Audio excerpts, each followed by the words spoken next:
No recibirás nada, sentenció mi abuela. Tus primos sí tienen trabajos de verdad. Todos aplaudieron. Entonces, su abogado abrió un sobre. Señora, la nieta que acaba de desheredar pagó cada factura médica.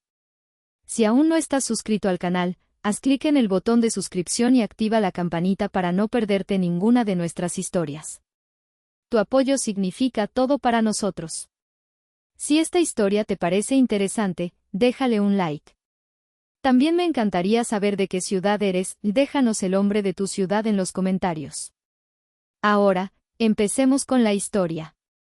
El aire en el salón privado de El Sabor Ancestral era espeso, casi tanto como el mole negro que mi abuela afirmaba que ningún otro restaurante en la Ciudad de México podía replicar. Era su restaurante insignia, el corazón de un imperio construido sobre recetas secretas y una disciplina de hierro. Y esa noche, 30 miembros del clan de Rivera Castillo estábamos sentados alrededor de una larga mesa de caoba pulida, fingiendo que aquello era una cena familiar y no un tribunal. Yo, Isidora Castillo, era la acusada. Mi abuela, doña Elvira de Rivera, presidía la mesa desde la cabecera, una matriarca de 80 años cuya voluntad era tan inquebrantable como las antiguas piedras volcánicas sobre las que se construyó el restaurante en San Ángel. Su cabello, perfectamente recogido en un chongo plateado, y sus ojos, oscuros y penetrantes, lo juzgaban todo, la comida, la decoración, y sobre todo, las vidas de sus descendientes. La cena había sido una tortura silenciosa. Cada plato, una obra maestra de la cocina tradicional mexicana, llegaba y se iba mientras la conversación fluía en susurros forzados. Todos sabíamos por qué estábamos aquí. El correo electrónico de mi abuela había sido críptico pero imperativo, anuncio importante sobre el futuro del legado familiar. Mi primo Darío, el hijo dorado, estaba sentado a la derecha de mi abuela. A sus 34 años, exudaba esa confianza arrogante de alguien a quien nunca se le ha negado nada.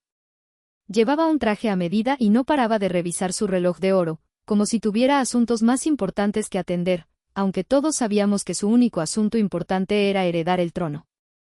Finalmente, después del plato principal, los camareros se retiraron y un silencio expectante cayó sobre la sala. Doña Elvira carraspeó, un sonido seco que cortó el aire. Los he reunido a todos esta noche, comenzó, su voz resonando con autoridad, para hablar del futuro. Un legado no se mantiene solo, requiere sangre, sudor y, lo más importante, un compromiso inquebrantable con la tradición. Sus ojos recorrieron la mesa, deteniéndose en cada uno de nosotros, hasta que finalmente se posaron en Darío. Darío ha demostrado ese compromiso. Ha aprendido el negocio desde abajo, entiende el valor de nuestro nombre. Por eso, esta noche, anuncio oficialmente que él será mi sucesor, el próximo director general de El Sabor Ancestral. Un murmullo de aprobación recorrió la mesa. No era una sorpresa, pero la oficialidad del acto lo hacía sentir definitivo. Darío infló el pecho, una sonrisa satisfecha dibujada en su rostro. Mis padres, Mauro y Adelaida, sentados frente a mí, aplaudieron tímidamente, sin atreverse a mirarme. Pero mi abuela no había terminado. Sus ojos oscuros giraron y se clavaron en mí. El verdadero propósito de la noche estaba a punto de revelarse. Sin embargo, continuó, y el tono de su voz se endureció, un legado también se protege de aquellos que no lo valoran. De aquellos que eligen desperdiciar las ventajas que se les han dado. Sentí 30 pares de ojos sobre mí. El calor subió por mi cuello. Sabía lo que venía. Isidora, dijo mi nombre como si fuera una palabra sucia. Mientras tus primos y hermanos han trabajado para honrar el nombre de esta familia, tú has elegido otro camino. Hizo una pausa dramática, saboreando el momento. Has desperdiciado tu vida en pequeñeces. En un negocio de venta de baratijas por internet que es una vergüenza para todo lo que hemos construido. Nadie respiró. Podía escuchar el zumbido del aire acondicionado. Por lo tanto, sentenció, levantando ligeramente la barbilla, debo proteger nuestro legado de esas influencias. Isidora, con efecto inmediato, quedas fuera de mi testamento. No recibirás nada del patrimonio familiar. Ya no eres parte de este legado. El silencio se rompió. Primero, fue el aplauso entusiasta de Darío. Luego, se unieron mis tíos y tías, algunos con más fervor que otros. Era una ovación a mi ejecución pública. Mis padres se encogieron en sus asientos, sus rostros una máscara de impotencia y vergüenza. Yo no lloré. No grité. La Isidora de hace 10 años lo habría hecho. Pero la mujer de 32 años que se sentaba allí, la mujer que ellos se negaban a ver, había aprendido a transformar el dolor en una calma helada. Levanté la vista de mi plato intacto y miré directamente a los ojos de mi abuela. Y en medio del sonido de sus aplausos, simplemente asentí, una vez. Una aceptación silenciosa de su veredicto. Porque ellos no sabían nada. No sabían que el legado, del que tan orgullosos estaban ya dependía, en secreto, de la nieta que acababan de repudiar. Mientras los aplausos se extinguían, mi mente se deslizó hacia atrás, a un recuerdo tan vívido que casi podía oler el perfume a gardenias de mi abuela y sentir la felpa del sofá en su sala de estar. Fue hace 10 años. Yo tenía 22, recién graduada de la universidad con un título en administración de empresas y un sueño que me consumía por dentro. La sala de mi abuela en su casa de Coyoacán era un museo de su éxito. Retratos al óleo de ella y mi difunto abuelo, vitrinas llenas de premios gastronómicos, muebles de maderas preciosas que parecían susurrar historias de poder y tradición. En ese escenario, yo, una joven flacucha con una carpeta llena de proyecciones financieras, me sentía como una plebeya en la corte de una reina. Abuela, comencé, mi voz temblando ligeramente a pesar de mis ensayos frente al espejo. Tíos, Darío. Gracias por recibirme. Darío, que entonces tenía 24 años, estaba recostado en un sillón, revisando su teléfono con aburrimiento. Mi abuela me miraba por encima de sus gafas de lectura, con una expresión de indulgencia escéptica. He desarrollado un plan de negocios, dije, abriendo mi carpeta sobre la mesa de centro de Onyx. Se llama Raíces Vivas. Expuse mi visión con toda la pasión que pude reunir. Hablé de las comunidades de artesanos en Oaxaca y Chiapas, de las mujeres que tejían textiles con técnicas ancestrales, de los alfareros cuyas manos moldeaban una belleza única que el mundo rara vez veía. Hablé de crear una plataforma de comercio electrónico de lujo, no para vender baratijas, sino para conectar a estos artistas directamente con un mercado global que valoraría su trabajo, pagando precios justos y preservando su cultura. Usando la tecnología, expliqué, señalando mis gráficos, podemos optimizar la logística, garantizar la autenticidad y contar las historias detrás de cada pieza. No es solo vender un producto, es vender una herencia. Cuando terminé, un silencio pesado llenó la habitación. Darío fue el primero en romperlo, con una carcajada corta y burlona. Internet, dijo, arrastrando la palabra como si fuera un concepto alienígena. ¿Quieres vender tapetes y jarrones por Internet? Isidora, por favor. Para eso están los mercados de la Ciudadela. ¿O ahora quieres abrir un tianguis virtual? Sentí la sangre subir a mis mejillas. No es un tianguis, Darío. Es un modelo de negocio escalable, con un enfoque en el mercado de lujo ético, que está en pleno crecimiento. Tonterías, me interrumpió mi abuela. Su voz no era cruel, era peor, era despectiva, como la de un adulto corrigiendo a un niño ingenuo. Dejó su taza de té sobre la mesa. Isidora, escúchame bien. El patrimonio de los de Rivera no se construye con clics y fotografías bonitas. Se construye con cosas reales. Con sabores que la gente puede probar. Con ladrillos y mortero. Nuestro legado está en la tierra, en nuestras recetas, en el prestigio de nuestro nombre. Se inclinó hacia adelante, su mirada fija en mí. ¿Quieres ayudar a los pobres? Es noble, supongo. Pero eso es caridad, no un negocio. Y los de Rivera no somos una obra de caridad. No pedía dinero. Lo dejé claro desde el principio. Mi plan solo requería una carta de recomendación de ella, una garantía moral para que el banco me tomara en serio y me aprobara un pequeño préstamo inicial. Era todo lo que necesitaba, una pizca de su confianza. Ella ni siquiera respondió a mi petición. Simplemente tomó mi plan de negocios, el documento de 50 páginas en el que había trabajado durante 6 meses, en el que había vertido cada gramo de mi esperanza, y lo usó como posavasos. Lo deslizó bajo su taza de té, que todavía estaba húmeda por la condensación. No dijo una palabra más. El gesto fue suficiente. Miré la mancha oscura y húmeda que se extendía lentamente sobre la portada, desdibujando el logo que yo misma había diseñado. Un círculo húmedo que borraba el nombre, Raíces Vivas. En ese momento, entendí. Para ellos, mi sueño no solo era insignificante, era una molestia, algo que había que apartar para dejar espacio a las cosas reales. Recogí mi carpeta en silencio. La mancha de té se sentía como una herida.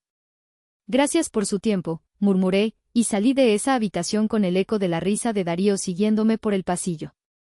Esa noche, no lloré.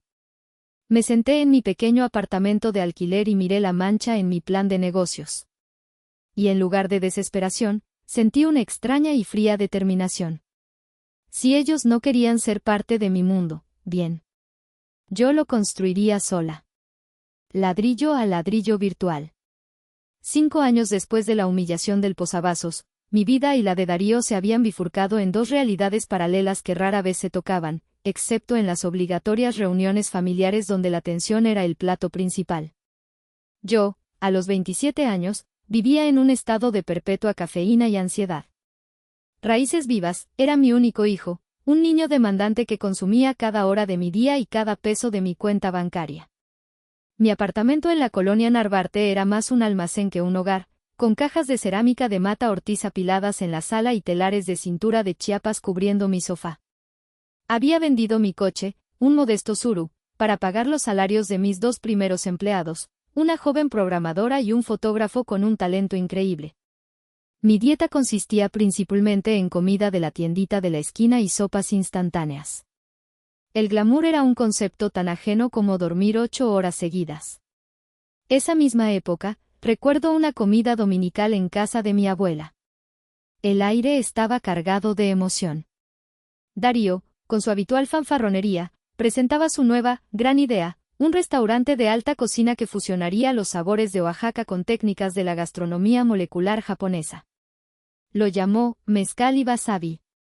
Será revolucionario, proclamaba, mostrando bocetos de un interiorismo minimalista y carísimo. Vamos a atraer a toda la gente de Polanco, de las Lomas. Pondremos el apellido de Rivera en el mapa culinario del siglo XXI. Necesitaba una inversión inicial de 5 millones de pesos. Mis tíos asintieron con admiración. Mis padres lo miraban con una mezcla de envidia y orgullo por su sobrino. Mi abuela, doña Elvira, lo escuchaba con una sonrisa radiante. No hubo preguntas difíciles, no hubo un escrutinio del plan de negocio. Al final de su presentación, ella simplemente dijo, por supuesto, mi niño. La familia te apoyará. El dinero es para usarse, para construir. Los 5 millones de pesos se le transfirieron al día siguiente. Mezcal y Wasabi abrió 6 meses después con una fiesta extravagante a la que fui invitada, pero a la que no asistí. Estaba demasiado ocupada tratando de solucionar un problema con la aduana de Estados Unidos que amenazaba con arruinar mi primer envío importante. El restaurante cerró 8 meses después de su apertura. Fue un fracaso colosal y silencioso. El concepto era pretencioso, la comida confusa y los precios absurdos. Darío había quemado 5 millones de pesos en un capricho. En la siguiente reunión familiar, el tema apenas se tocó. Cuando alguien lo mencionó, mi abuela lo cortó rápidamente. No importa, dijo con firmeza. Darío fue valiente al intentarlo. Así se aprende en los negocios. A veces se gana, a veces se paga por la lección. Para Darío, el fracaso era una lección que costó 5 millones de pesos. Para mí, un error de 100 pesos en el envío significaba no comer bien durante una semana. Esa fue la semana en que finalmente lancé la nueva versión de mi sitio web, después de 3 noches consecutivas sin dormir, programando y corrigiendo errores yo misma porque no podía permitirme pagarle a un desarrollador externo.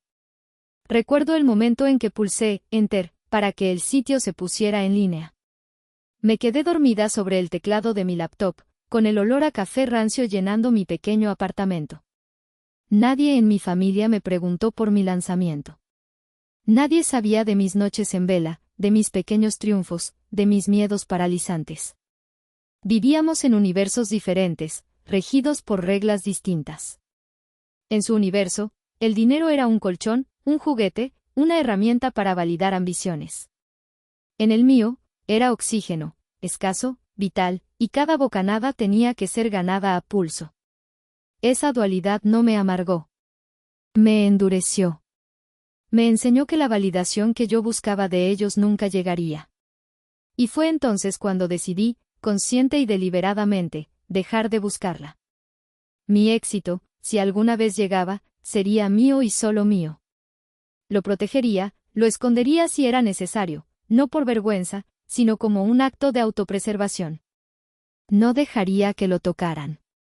No dejaría que lo mancharan con su juicio o, peor aún, con su falsa y tardía aprobación. De vuelta en el presente, en la gélida atmósfera del salón privado, Darío levantaba su copa de champán. Un brindis, dijo con voz resonante, por el futuro, por la tradición y por la sabiduría de mi abuela. Salud, corearon todos, levantando sus copas. Yo levanté la mía, un gesto vacío. El líquido burbujeante se sentía amargo en mi boca. Mientras ellos brindaban por su sabiduría, yo pensaba en su fragilidad, una fragilidad que solo yo conocía a fondo. Discretamente, miré mi Apple Watch bajo el borde de la mesa. La esfera del reloj, normalmente minimalista, mostraba mis notificaciones. Deslicé el dedo y abrí mi calendario. Allí estaba, marcado en rojo para el día siguiente a las 7 de la mañana, videollamada, Dr. Smith, oncólogo, Clínica Charité, Múnich. Asunto, revisión del nuevo protocolo de inmunoterapia para paciente EDR, Elvira de Rivera. Nadie en esa mesa, ni siquiera mis padres, sabía de la existencia del Dr. Smith. Cuando mi abuela fue diagnosticada con un tipo raro y agresivo de cáncer de páncreas hace 3 años, los médicos en México le dieron, siendo optimistas, 6 meses de vida. La quimioterapia estándar la estaba destrozando. Recuerdo la llamada de mi madre, su voz quebrada por el pánico. Tu abuela se nos va, Isidora. No hay nada que hacer. Pero para mí, nada que hacer, no era una opción. Esa misma noche, movilicé los recursos de Raíces Vivas. Le pedí a mi equipo de investigación de mercado, acostumbrado a analizar tendencias de consumo en Europa, que cambiara de objetivo. Encuentren a los mejores especialistas en cáncer de páncreas del mundo, les ordené. No me importa el costo, no me importa la ubicación. Quiero nombres, estudios clínicos, tratamientos experimentales. Ahora. En 48 horas, tenía una lista. El Dr. Smith en Alemania era el pionero en una nueva inmunoterapia que estaba mostrando resultados prometedores. El tratamiento no estaba aprobado en México y el costo era astronómico, más de lo que toda la fortuna de mi abuela podría cubrir sin liquidar sus activos. No lo dudé. Creé un fideicomiso La Mariposa, y lo doté de fondos suficientes para cubrir no solo el tratamiento, sino todo lo demás. Contraté a un equipo de conserjería médica de lujo para que gestionara todo en secreto. El Dr. Smith volaba a México cada 2 meses para supervisiones personales. Las muestras de sangre se enviaban a Alemania en vuelos privados. Los medicamentos llegaban en paquetes discretos.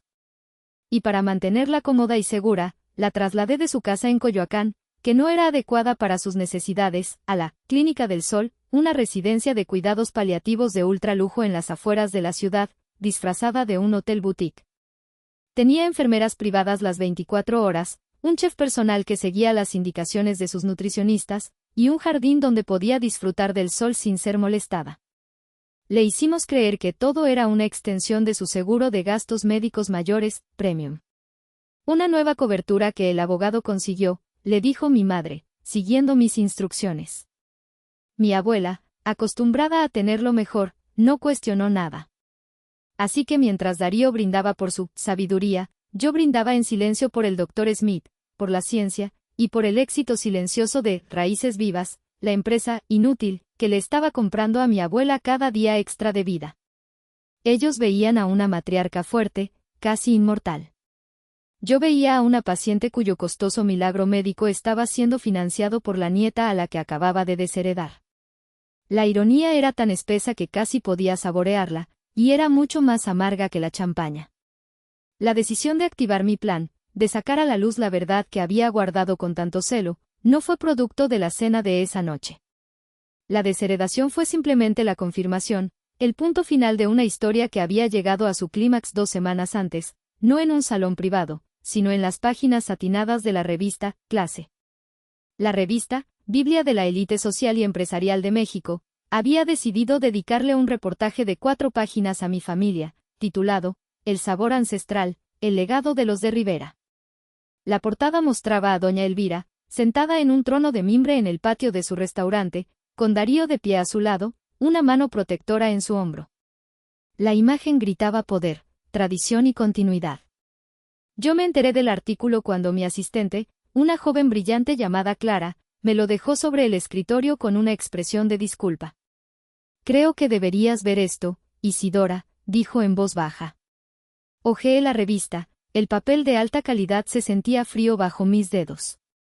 Había fotos de mi abuela en su juventud, de la inauguración del primer restaurante, de mis tíos y mis padres en diversas galas benéficas.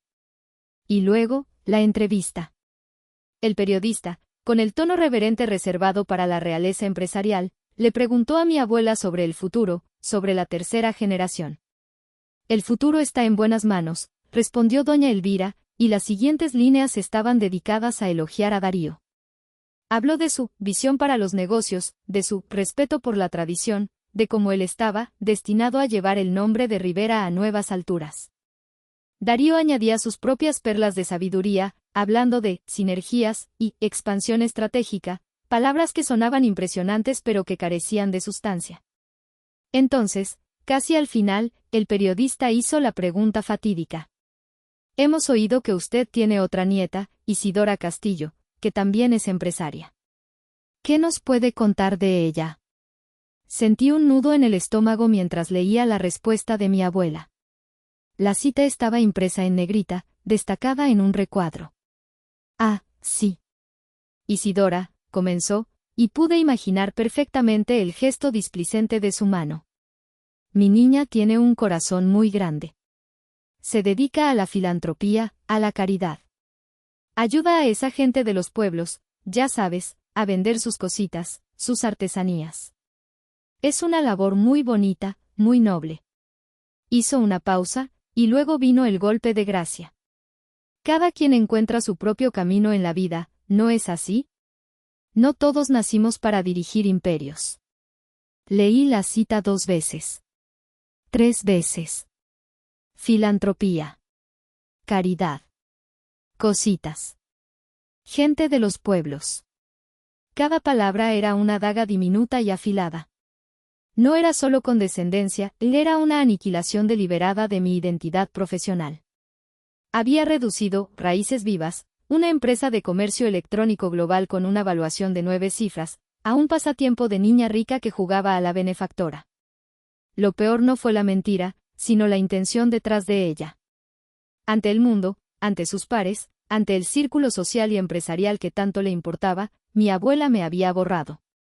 Me había encasillado en una narrativa inofensiva y patética para que la historia de Darío, el verdadero heredero, brillara sin competencia.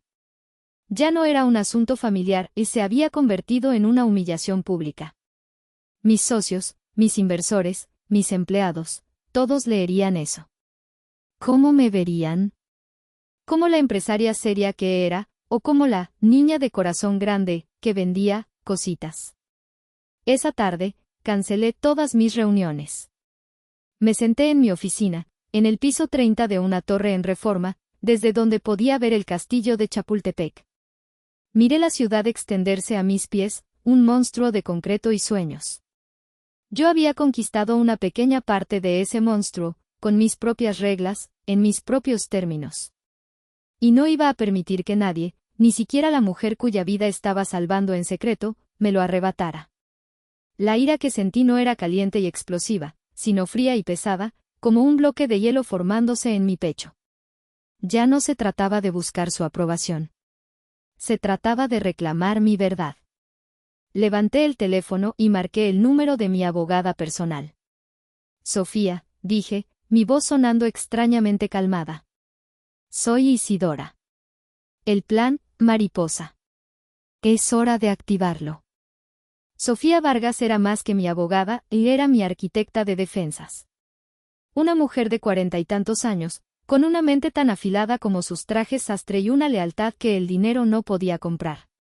La había conocido años atrás, cuando me ayudó a navegar la compleja venta de mi primer gran éxito, un algoritmo de logística que predecía la demanda de productos artesanales basándose en tendencias de redes sociales.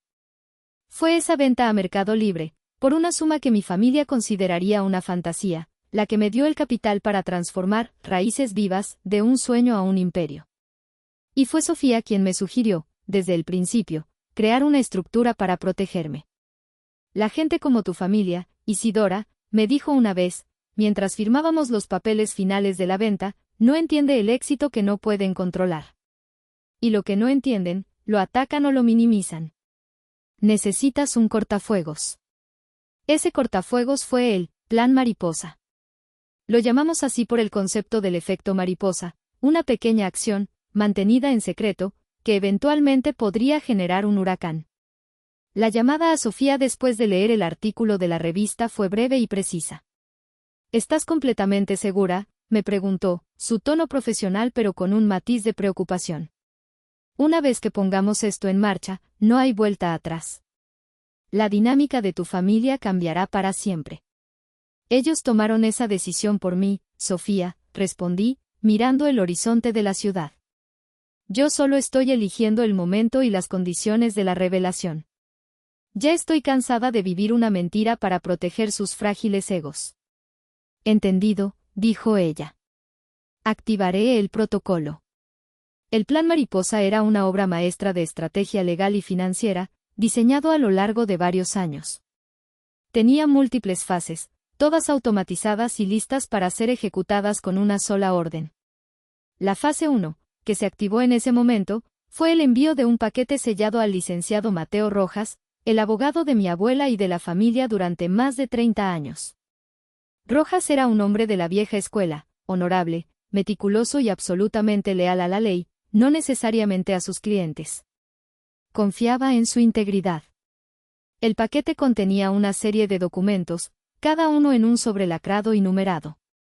El sobre 1 contenía un resumen detallado de todos los pagos realizados por el Fideicomiso La Mariposa, a la Clínica del Sol, y a varios proveedores médicos internacionales. Cada factura, cada transferencia, cada centavo de los 48 millones de pesos, estaba documentado. El sobre 2 contenía la prueba del origen de esos fondos, una copia certificada del contrato de venta del algoritmo a Mercado Libre. El sobre 3, el más importante, era una carta firmada por mí, autorizando al licenciado Rojas, bajo su deber fiduciario de informar a su cliente de todos los hechos materiales relativos a su patrimonio, a revelar la identidad de la fundadora y benefactora del fideicomiso. Las instrucciones para Rojas, redactadas por Sofía, eran claras. No debía abrir los sobres hasta recibir una segunda confirmación, un simple mensaje de texto de mi parte.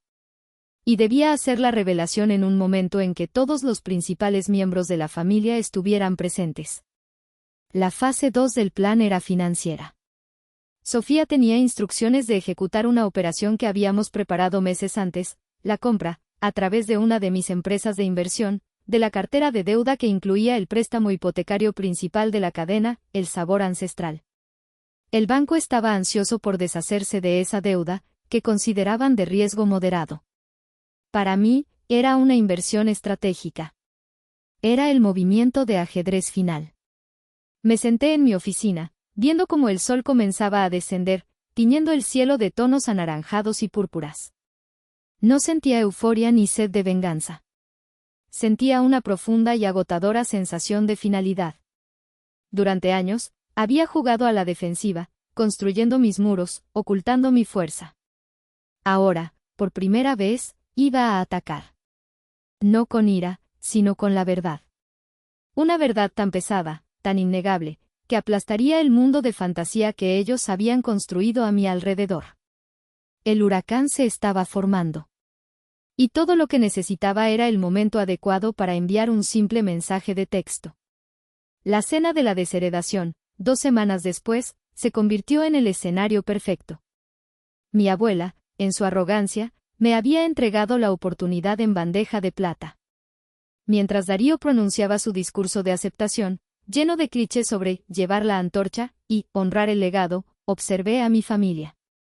Vi a mis tías sonriendo, calculando mentalmente cómo la exclusión de mi parte aumentaría la de sus hijos. Vi a mi tío Ricardo, el financiero de la familia, dándole a Darío una palmada en la espalda, un gesto de aprobación de hombre a hombre.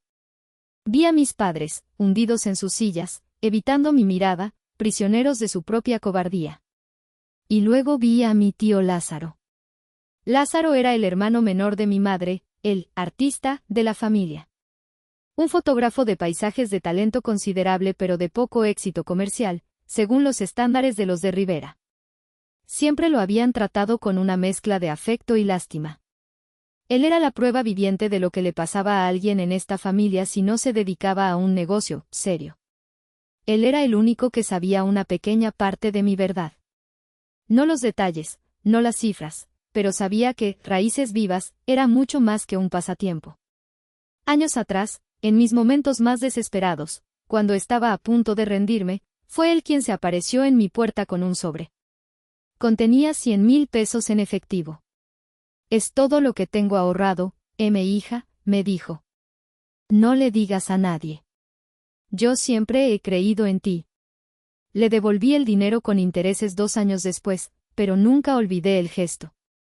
Nuestra alianza era silenciosa, un entendimiento mutuo entre los dos parias de la familia. Esa noche, en el restaurante, nuestros ojos se encontraron por encima de la mesa. Él me dio una mirada de profunda tristeza y disculpa. Yo le respondí con una sonrisa casi imperceptible, tratando de transmitirle un mensaje: no te preocupes. Todo está bajo control. Él frunció el ceño, confundido por mi calma. La procesión de postres comenzó. Los camareros se movían con una eficiencia silenciosa, colocando frente a nosotros elaboradas creaciones, un flan de cajeta con teja de caramelo, churros con chocolate de Oaxaca, y el famoso pastel de 3 leches de la casa, la receta secreta de mi bisabuela. Tomé mi cuchara y hundí la punta en el bizcocho esponjoso y empapado. El dulzor inundó mi boca. Era el sabor de mi infancia, de las fiestas de cumpleaños, de los domingos en casa de mi abuela antes de que todo se agriara. Recordé a mi abuela en la cocina, enseñándome a batir las claras a punto de nieve, su voz más suave en ese entonces. ¿En qué momento se había roto todo? ¿Fue cuando elegí una carrera que ella no entendía? ¿O la grieta siempre estuvo ahí, invisible, esperando el momento adecuado para abrirse y tragárselo todo? No sentía tristeza. Sentía una claridad absoluta. El amor y el dolor estaban tan entrelazados en mi relación con mi familia que ya no podía distinguirlos. El postre, que una vez fue un símbolo de amor, ahora se sentía como el último rito antes de la batalla. Darío se reía a carcajadas de un chiste que había contado uno de mis tíos. Mi abuela lo miraba con devoción. En ese momento, en esa burbuja de autocelebración, eran intocables, invulnerables en su mundo de certezas. Saqué mi teléfono discretamente bajo la mesa. Abrí mi conversación con Sofía. El último mensaje era de ella, enviado hacía 2 semanas, protocolo activado. Esperando tu señal. Mi pulgar se cernió sobre la pantalla.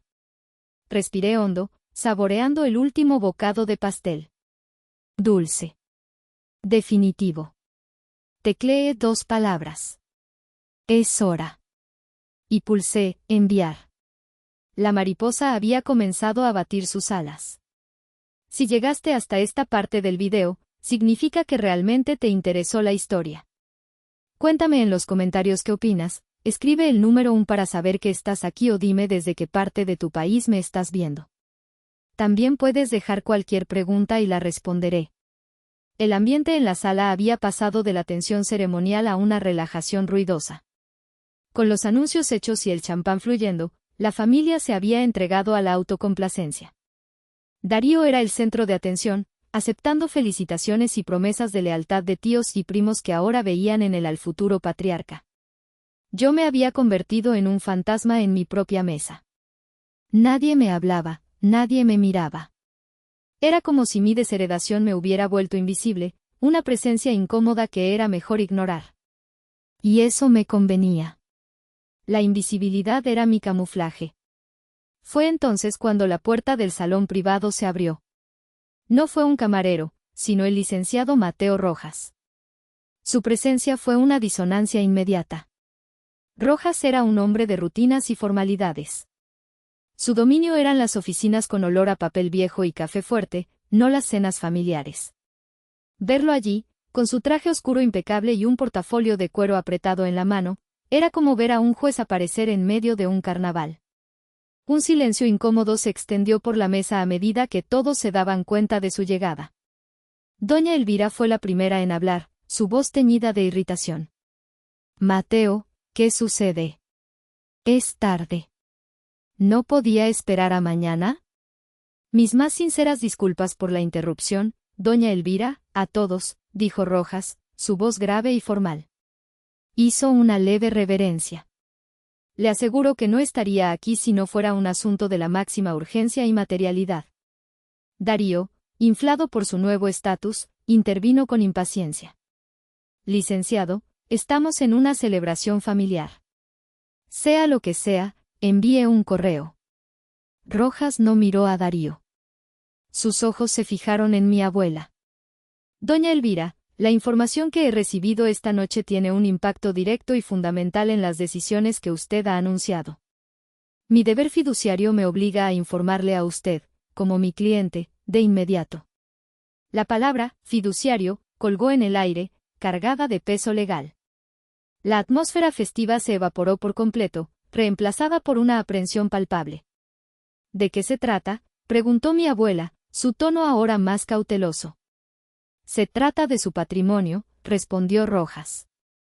He recibido nueva documentación que revela la existencia de activos y pasivos que no estaban reflejados en los estados financieros que revisamos para la planificación de su testamento. Un murmullo recorrió la mesa. ¿Activos ocultos? ¿Deudas desconocidas? La codicia y el miedo comenzaron a bailar en los ojos de mis parientes. Permítanme ser claro, continuó Rojas, abriendo su portafolio sobre una mesa auxiliar. Los documentos que estoy a punto de presentar cambiarán fundamentalmente la percepción que tienen del patrimonio familiar y, me atrevería a decir, de la estructura misma de esta familia. Sus ojos, por una fracción de segundo, se cruzaron con los míos. No había complicidad en su mirada, solo la seriedad de un hombre a punto de cumplir con su deber, sin importar las consecuencias. Se había puesto el sol. La tormenta estaba a punto de desatarse. Y el hombre que sostenía el pararrayos acababa de entrar en la habitación. El licenciado Rojas colocó cuidadosamente una serie de carpetas sobre la mesa auxiliar. El sonido del papel contra la madera pulida pareció resonar en el silencio absoluto de la sala. Todos los ojos estaban fijos en él, esperando la revelación. Doña Elvira, comenzó, su voz era la de un narrador a punto de contar una historia inevitable. Como usted sabe, su salud en los últimos 3 años ha requerido cuidados médicos significativos. Siempre hemos operado bajo la suposición de que su póliza de seguro de gastos médicos mayores cubría la totalidad de estos costos. Y así ha sido, afirmó mi abuela con confianza. Es la mejor póliza que el dinero puede comprar. Eso es parcialmente cierto, corrigió Rojas con delicadeza. Su póliza ha cubierto los procedimientos estándar. Sin embargo, he descubierto que la gran mayoría de sus cuidados, los más costosos y vitales, no han sido pagados por la aseguradora. Abrió la primera carpeta. Me refiero específicamente a la inmunoterapia experimental del Dr. Smith de Alemania, los vuelos y honorarios de su equipo, la suite médica privada y el personal de enfermería 24 horas en la Clínica del Sol, y los medicamentos especializados que se le administran. Estos gastos, durante los últimos 36 meses, ascienden a un total de, hizo una pausa, mirando un documento, 48.230.000 pesos. Un jadeo colectivo recorrió la habitación. 48 millones. La cifra era tan enorme que parecía irreal. Imposible, exclamó mi tío Ricardo, el financiero. ¿De dónde salió ese dinero? ¿Tenemos deudas? El pánico empezó a aflorar. La idea de una deuda de esa magnitud amenazaba la herencia que daban por sentada. No, no hay ninguna deuda, aseguró Rojas. Cada factura ha sido pagada puntualmente, en su totalidad. ¿Por quién?, preguntó mi abuela, su voz un susurro ronco. ¿Fue tu padre, Ricardo? ¿Usaste fondos de la empresa? Mi tío negó con la cabeza, pálido. No, mamá. Yo no sabía nada de esto. Rojas levantó una mano para pedir silencio. Todos los pagos se han realizado a través de una sola entidad, un fideicomiso privado mexicano llamado Fideicomiso La Mariposa. ¿La Mariposa?, repitió Darío con desdén. ¿Qué es eso? ¿Algún fondo secreto del abuelo? Era la conclusión lógica, la única que sus mentes podían procesar. Un tesoro oculto del patriarca fallecido. Esa fue también mi primera suposición, admitió Rojas. Sin embargo, mis investigaciones revelaron que el fideicomiso fue constituido hace apenas 3 años, coincidiendo exactamente con la fecha de su diagnóstico, doña Elvira. El misterio se profundizó. Si no era el abuelo, ¿quién era el benefactor secreto? ¿Un antiguo socio? ¿Un admirador anónimo? La especulación llenó el aire de susurros nerviosos. Durante semanas, he intentado identificar al fundador de este fideicomiso, continuó Rojas. Pero está protegido por múltiples capas de privacidad legal. Sin embargo, esta noche, hace menos de 1 hora, recibí un paquete de un despacho de abogados que representa al fundador. El paquete contenía toda esta documentación y, lo más importante, una carta notariada que me autoriza, bajo mi criterio y deber profesional, a revelar la identidad del fundador y único benefactor del fideicomiso La Mariposa. El silencio era ahora tan profundo que dolía. Cada persona en esa sala contenía la respiración. Mi abuela se agarraba a los brazos de su silla, su rostro una máscara de confusión y temor. Rojas tomó una sola hoja de papel de la carpeta. Se ajustó las gafas. Yo sentí el latido de mi corazón en mis sienes, un tambor lento y constante. El momento había llegado. El licenciado levantó la vista del papel. No miró a mi abuela. No miró a Darío. Me miró directamente a mí. Y con una voz clara, precisa y desprovista de toda emoción, declaró, la fundadora, creadora y única proveedora de fondos del fideicomiso La Mariposa, es la señorita Isidora Castillo. Si el silencio anterior había sido profundo, el que siguió a la declaración del licenciado Rojas fue un abismo. Fue una ausencia total de sonido, como si el universo entero hubiera contenido la respiración. Vi cómo las palabras viajaban por la habitación, cómo golpeaban a cada miembro de mi familia, uno por uno, y cómo sus rostros se transformaban. Confusión. Incredulidad. Negación. Doña Elvira simplemente me miraba fijamente, sus labios entreabiertos, como si yo fuera una extraña que acababa de aparecer en su mesa. Mi madre, Adelaida, se llevó una mano a la boca, sus ojos llenándose de lágrimas. Mi padre, Mauro, parecía haber envejecido 10 años en 10 segundos. Darío fue el primero en encontrar su voz. Y la encontró en forma de una risa áspera y incrédula. Eso es ridículo, espetó, poniéndose de pie de un salto. Es una mentira. ¿De dónde va a sacar esta, 48 millones de pesos? Es imposible. Vende tapetes por internet, por el amor de Dios. Se giró hacia mí, su rostro rojo de ira. ¿Qué truco es este, Isidora? ¿A quién engañaste? ¿A quién le robaste? No me inmuté. Permanecí sentada, tranquila. Todo el miedo, toda la ansiedad que había sentido durante años, se había disipado, reemplazado por una calma glacial. Levanté mi copa de agua y tomé un sorbo antes de hablar. Licenciado Rojas, dije, mi voz sonando sorprendentemente firme en la sala silenciosa. quizás debería aclararles a todos el origen de los fondos del fideicomiso. Creo que eso respondería a la elocuente pregunta de mi primo. Rojas, que había permanecido impasible durante el arrebato de Darío, asintió. Abrió la segunda carpeta. Ciertamente, señorita Castillo, dijo. El fideicomiso La Mariposa fue dotado con una única transacción inicial. Dicha transacción provino de la venta de un activo intangible, específicamente, un algoritmo de software para la optimización de logística y predicción de demanda en comercio electrónico. Hizo una pausa, permitiendo que la información se asentara. La mayoría de ellos ni siquiera entendía lo que significaban esas palabras. El comprador, continuó Rojas, fue Mercado Libre. Y el precio de venta fue de 550 millones de pesos. 550 millones. La cifra cayó en la habitación como una bomba de neutrones, aniquilando todo el sonido, todo el movimiento, todo el pensamiento. Vi la mandíbula de Darío desencajarse literalmente. Mi tío Ricardo, el financiero, se quedó boquiabierto, sus ojos de experto tratando de procesar un número que estaba más allá de su comprensión de mi realidad. Pero, raíces vivas, balbuceó mi padre. La venta fue solo del algoritmo, papá, expliqué con calma. La tecnología que desarrollé. Usé ese capital para expandir raíces vivas, globalmente, para construir mis propios centros de distribución y para invertir en otras áreas. La empresa vale mucho más ahora. Miré a Darío directamente. Los ingresos anuales de mi tiendita de tapetes, como tú la llamas, superan los de toda la cadena, el sabor ancestral.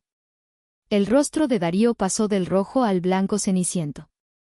Se dejó caer en su silla, derrotado. Pero el licenciado Rojas aún no había terminado. Abrió la tercera y última carpeta. Hay un asunto final, dijo, y su tono se volvió aún más grave.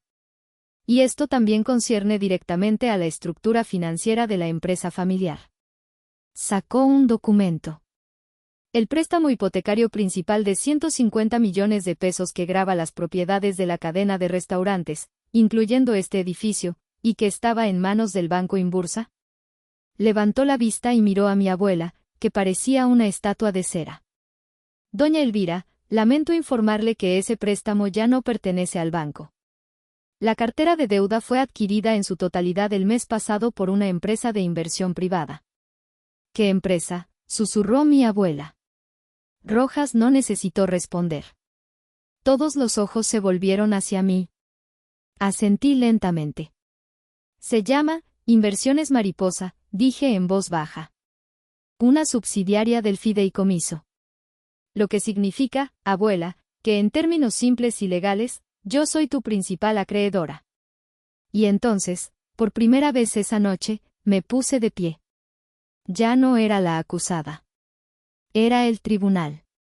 Ahora, dije, mi voz resonando en el silencio devastado. ¿Hay alguien más que tenga alguna pregunta sobre mi vida desperdiciada? El silencio que siguió a mi pregunta no fue un silencio de shock. Fue el silencio de la aniquilación. El universo que mi familia conocía, con sus jerarquías fijas y sus verdades incuestionables, se había derrumbado sobre sus cabezas en menos de 10 minutos. Observé sus rostros, uno por uno, como un científico observando una reacción en cadena. Doña Elvira era una imagen de devastación. El color había desaparecido de su rostro, dejándolo con la palidez cerosa del mármol antiguo. Sus manos, que siempre habían gesticulado con tanta autoridad, ahora se aferraban al borde de la mesa como si temiera caerse de su propia silla. Su boca se movía, pero no salían palabras. Era la matriarca destronada, la reina cuyo castillo de naipes acababa de ser derribado por un soplo de verdad. La mujer que había basado toda su vida en el poder tangible del dinero y la propiedad acababa de descubrir que era una deudora de la nieta a la que consideraba un fracaso. Darío era aún más patético. Estaba encorvado en su silla, la arrogancia evaporada, dejando solo a un hombre hueco. Miraba fijamente un punto en el mantel, sus ojos vacíos. El hijo dorado, el heredero designado, había sido eclipsado de una manera tan total, tan absoluta, que su propia existencia parecía ahora una nota a pie de página en mi historia. Su imperio, el que le habían prometido, era ahora rehén de la mujer a la que había humillado durante toda su vida. Mis padres eran un retrato del arrepentimiento. Mi madre, Adelaida, lloraba abierta y silenciosamente, las lágrimas rodando por sus mejillas sin que ella hiciera ningún esfuerzo por secarlas. No eran lágrimas de alegría por mí, lo sabía. Eran lágrimas de shock, de vergüenza, de una comprensión tardía de su propia cobardía.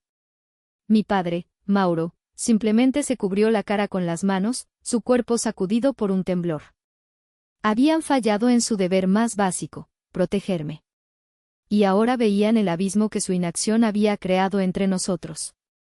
El resto de la familia era un coro de rostros pálidos y miradas huidizas.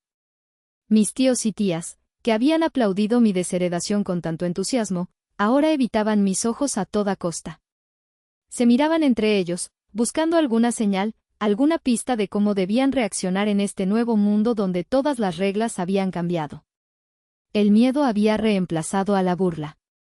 El respeto, nacido no del afecto sino del poder puro y duro, comenzaba a florecer en las ruinas de su desdén. Nadie se movió. Nadie habló. El único sonido en la habitación era el suave zumbido del aire acondicionado y el llanto ahogado de mi madre. La cena de celebración se había convertido en un velorio. Y lo que había muerto esa noche era su arrogancia, su ceguera voluntaria, la cómoda mentira en la que habían vivido durante tanto tiempo. Yo permanecí de pie, observando la carnicería emocional que mis palabras, mis verdades, habían causado. No sentía triunfo. No sentía placer. Solo un vacío inmenso y una tristeza profunda por lo que éramos, y por lo que nunca podríamos ser. Fue mi abuela quien finalmente rompió el hechizo. Con un esfuerzo que pareció costarle todo, se enderezó en su silla. Sus ojos, ahora nublados por una emoción que no pude descifrar, se fijaron en los míos. Isidora, su voz era un hilo, frágil y tembloroso. Perdóname. La palabra flotó en el aire, demasiado pequeña, demasiado tardía. Darío, como un autómata, comenzó a murmurar su propia disculpa. Mis tías y tíos empezaron a balbucear frases incoherentes de arrepentimiento. Levanté una mano. Y el murmullo cesó al instante. No, dije, mi voz tranquila pero con un filo de acero. No quiero sus disculpas. Una disculpa es para cuando derramas café en el vestido de alguien. No para una vida de desprecio deliberado. Miré a mi abuela. Su perdón no significa nada ahora. Es una reacción al poder, no al remordimiento. Dejé que esas palabras se asentaran. El testamento, continué, puede quedarse como está. No quiero su dinero. Nunca lo quise. Mi mirada recorrió la mesa. Lo que yo quería era algo que ustedes nunca estuvieron dispuestos a dar, respeto. Me di la vuelta y mis ojos encontraron a la única persona en esa habitación que nunca me había despreciado, mi tío Lázaro. Él me miraba, con el rostro lleno de asombro y un orgullo tan inmenso que parecía que iba a estallar. Sus ojos estaban llorosos. Caminé alrededor de la mesa, ignorando a todos los demás, hasta que me detuve a su lado. Puse una mano en su hombro. Tío Lázaro, dije, y mi voz se suavizó por primera vez esa noche. Raíces Vivas está abriendo una oficina y una galería en París el próximo año. Necesito un director creativo para Europa. Alguien con un ojo para la belleza, con un alma de artista, alguien en quien pueda confiar para proteger la esencia de nuestra marca. Lázaro me miró, sin comprender del todo. Quiero que seas tú, tío, le dije. Quiero que vengas conmigo a construir un legado real. Un legado basado en el talento y el respeto, no solo en la sangre. Mi tío Lázaro se quedó sin palabras. Las lágrimas que había estado conteniendo finalmente rodaron por sus mejillas. No dijo nada, solo asintió vigorosamente, una y otra vez, una sonrisa temblorosa extendiéndose por su rostro.